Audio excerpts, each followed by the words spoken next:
लगते रात के 2 बज रहे थे।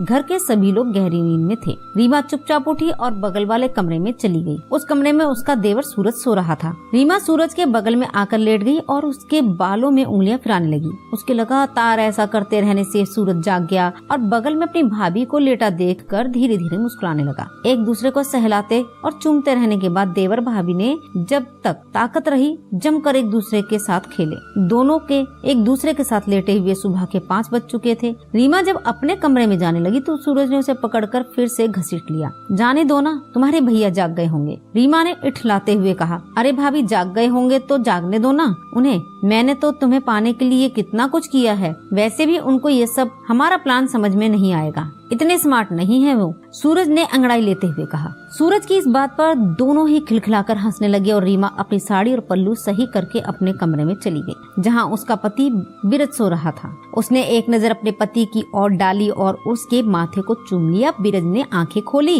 और कहने लगा, रीमा तुम मुझे कितना प्यार करती हो, रोज मेरे माथे पर चूम कर जगाती हो, मुझे ये बहुत अच्छा लगता है। मैं कितना खुश नसीब हूँ जो मुझे तुम्हारी जैसी पत्नी मिली। ये कहकर बिरज ने रीमा को अपनी बाहों में भर लिया। बिरज और सूरज का कपड़ों का कारोबार था। बिरज बहुत ही सीधा और सज्जन था, जबकि सूरज एक आवारा और गलत संगत में पड़कर इधर उधर पैसे बर्बाद करने वाला लड़का बन गया था। सारा कारोबार बिरज ने ही संभाल रखा था, जबकि सूरज सिर्फ इधर उधर घूमता और दोस्तों पर पैसे लुटाता था। सूरज को एक लड़की से प्यार भी हो गया था, जिससे वह शादी करना चाहता था। वह लड़की और कोई नहीं बल्कि बाद में उसकी भाभी बन चुकी रीमा ही थी। पर उस समय जब सूरज ने रीमा के घर वालों से अपनी शादी की बात कही तो रीमा के पिताजी ने साफ मना कर दिया था, हम तुम्हारे जैसे आवारा लड़के से अपनी बेटी की शादी नहीं करेंगे। पर सूरज और रीमा के लिए एक दूसरे के बिना रह पाना नामुमकिन था। जब दोनों को अपनी शादी हो पाना मुश्किल लगा तो दोनों ने आपसी रजामंदी से एक योजना बनाई। हालांकि बिरज और सूरज दोनों सगे भाई थे,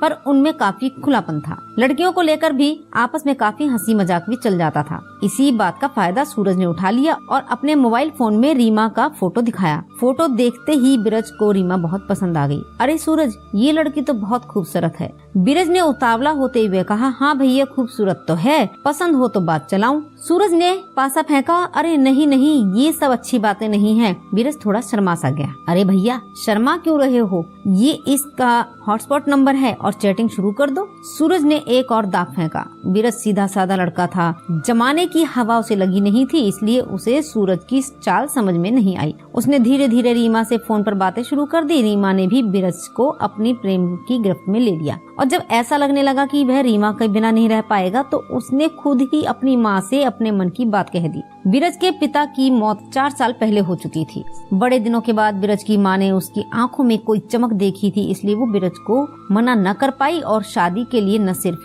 हाँ कर दी बल्कि खुद ही रिश्ता लेकर रीमा के घर पहुँच गई। रीमा के घर वालों को भी कोई दिक्कत नहीं हुई और जब उन्होंने रीमा का मन टटोला तो उसकी भी रजामंदी देखकर रीमा के घर वालों ने रीमा और बिरज की शादी कर दी। सुहागरात के दिन जब बिरज अपने कमरे में पहुंचा और रीमा का चेहरा देखा, जब उसने संबंध बनाना चाहा तो रीमा ने मना कर दिया। क्या आपने सिर्फ शरीर के लिए मुझसे शादी की है, रीमा ने बिरज से धीरे से पूछा। नई दुल्हन ने बिरज को ऐसे सवाल की उम्मीद नहीं थी, इसलिए वह एकदम सकपका सा गया। नहीं, लेकिन दोस्त कहते हैं कि पहली रात में ये सब जरूरी होता है, बिरज ने शर्माते हुए कहा। देखिए, मुझे अभी पढ़ाई करनी है, इसलिए मैं इन सब कामों में नहीं पढ़ना चाहती। जब मेरा रिजल्ट आ जाएगा तब हमारे बीच में कोई भी संबंध बन जाएगा, रीमा ने समझाने वाले अंदाज में कहा। बिरज भोला था, वह रीमा की बातों में आ गया और यही समझता रहा कि रीमा पढ़ाई में बिजी है, इसलिए उसने फिर संबंध बनाने के लिए जबरदस्ती नहीं की। लेकिन बिरज को क्या पता था कि उसका भाई सूरज ही उसके साथ दुश्मनी कर रहा है। बिरज तो अपने काम में बिजी रहता और रीमा और सूरज जवानी के मजे लूट रहे थे।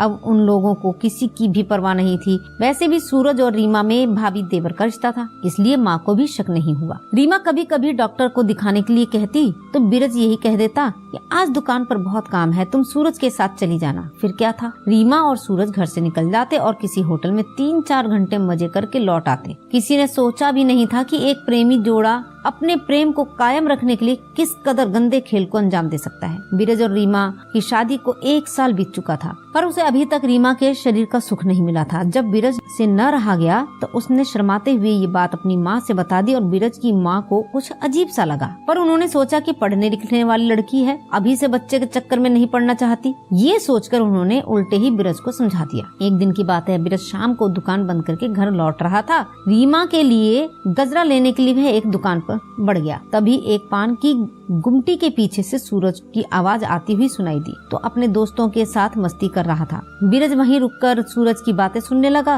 एक दोस्त सूरज से कह रहा था, अरे भाई सूरज, दिमाग हो तो तेरे जैसा, कैसे अपनी गर्लफ्रेंड को तुमने अपनी भाभी बना लिया और अब तो जब चाहे जितनी चाहे उतनी बार मजे ले सकते हो। अरे यार, मैं ये सब नहीं करना चाहता था, पर रीमा के बाप मुझसे आवारा लड़के से अपनी लड़की की शादी करना ही नहीं चाहता था, इसलिए मुझे उसकी शादी अपने भैया से करवाने का ये नाटक करना पड़ा। सूरज नशे में सब कहे जा रहा था। बीरज के कानों में मानो किसी ने पिघला शीशा भर दिया हो। लेकिन दोस्तों, रीमा भी बड़ी चालाक निकली। उसने आज तक भैया को अपना शरीर छूने तक नहीं दिया है, पर उसे क्या मालूम कि रीमा के सीने पर मैं कई बार अपनी कलाकारी दिखा चुका हूँ और आगे भी दिखाता रहूंगा। इतना कहकर सूरज जोर जोर से हंसने लगा। अपने खिलाफ इतना बड़ा धोखा होने की उम्मीद बीरज को सपने में भी नहीं थी, और जिस तरह से सूरज ने रीमा के लिए गलत बातें कह रखी थी, उनसे बीरज का खून उबाल मारने लगा था। बेईमान कमीने, धोखेबाज, भाई को होकर के तूने भाई से धोखा किया। चिल्लाते हुए बीरज ने सूरज को एक जोरदार तमाचा मार दिया। अपने दोस्तों के सामने